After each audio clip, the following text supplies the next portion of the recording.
Olá, eu sou a Nadiara Pereira, meteorologista da Climatempo, e em nome da Cooper te trago as atualizações da previsão do tempo para os próximos períodos. Na primeira dezena do mês de novembro, a chuva se distribuiu pelo interior do Brasil e veio com forte intensidade para algumas áreas produtoras entre o Sudeste e o Centro-Oeste, como mostra esse primeiro mapa, que representa o acumulado de precipitação registrado para a primeira dezena do mês. As áreas em tons de rosa representam áreas que já receberam mais de 100 milímetros só nesses 10 dias.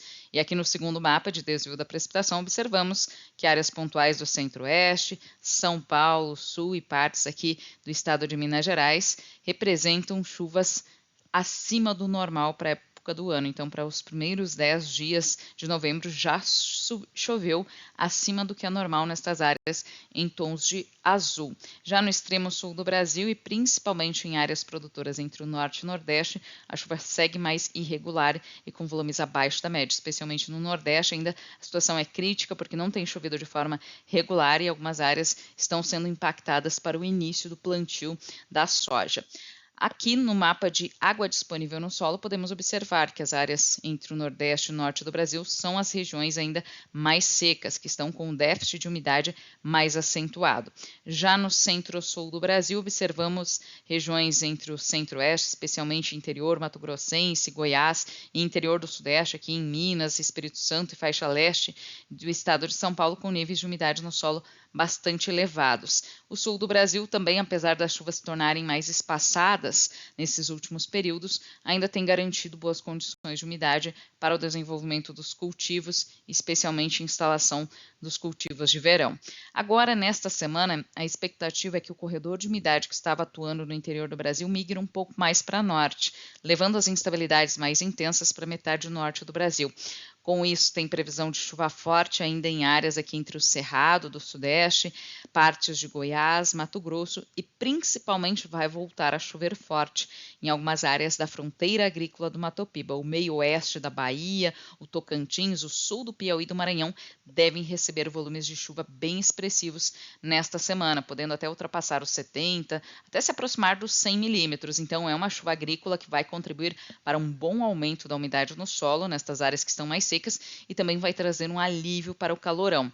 Em contrapartida, no centro-sul do Brasil, com o afastamento das instabilidades, o ar seco ganha força, contribuindo também para uma grande amplitude térmica. Tivemos o avanço de uma massa de ar um pouco mais frio, então as madrugadas seguem mais frias aqui nos 3 estados da região sul, especialmente em regiões serranas, são esperadas temperaturas mais baixas, mas durante as tardes o calor volta a se intensificar. No período seguinte, de 16 a 20 de novembro, a chuva volta a migrar para o centro-sul do Brasil.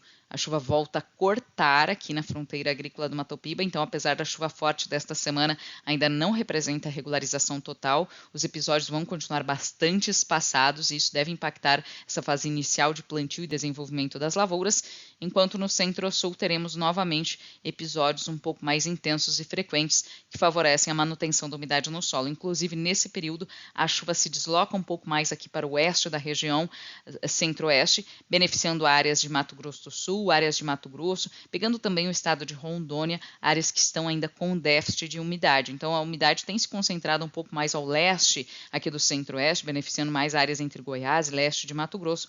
Agora, neste período, início da segunda quinzena de novembro, a chuva se desloca um pouco mais para o oeste, então beneficiando aquelas áreas que estão mais secas. E no sul do Brasil, os maiores volumes acumulados são esperados para o Rio Grande do Sul neste período.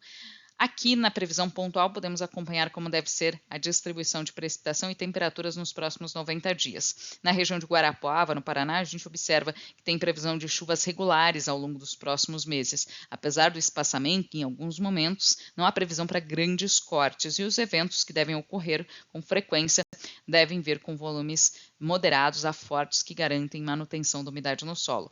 Observamos aqui a curto prazo um destaque, a diminuição da temperatura por volta do dia 20 de novembro. Teremos um declínio mais acentuado após a chuva aqui do início da segunda quinzena do mês. Vamos agora para a região aqui de Campos de Julho, em Mato Grosso, que tem previsão de chuvas moderadas a forte agora nos próximos 5 dias. Teremos uma pequena trégua da chuva aqui por volta do dia 20 e 21 de novembro e depois observamos regularidade das chuvas ao longo dos próximos 90 dias, com maiores volumes principalmente na virada do ano e no mês de janeiro, como é comum da época do ano, que são os meses mais chuvosos, dezembro e janeiro.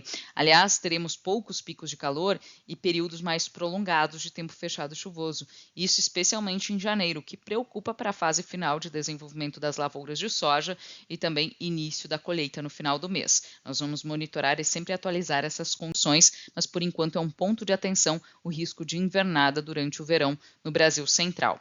Na região de Baixa Grande do Ribeiro, no Piauí, observamos que tem previsão dessa chuva bem significativa nesta semana, que pode trazer aí uma boa recuperação de umidade no solo para esta área que ainda está mais seca, mas depois teremos uma janela de tempo aberto e novamente calor intenso, um novo episódio de chuva aqui ainda depois do dia 20, agora do mês de novembro, mas depois uma nova janela maior de tempo seco aqui até a virada do mês. Então, a chuva ainda ocorre bastante espaçada na fronteira agrícola do Mato Piba, mas gradualmente observamos um aumento da frequência, especialmente entre dezembro e janeiro. Observamos aqui uma maior frequência das pancadas, ainda acompanhadas por muito calor, mas eventos um pouco mais intensos aqui ao longo desses próximos meses. Esses são os destaques da previsão do tempo para as áreas de abrangência da Copert. Eu volto nos próximos dias com novas atualizações. Até mais!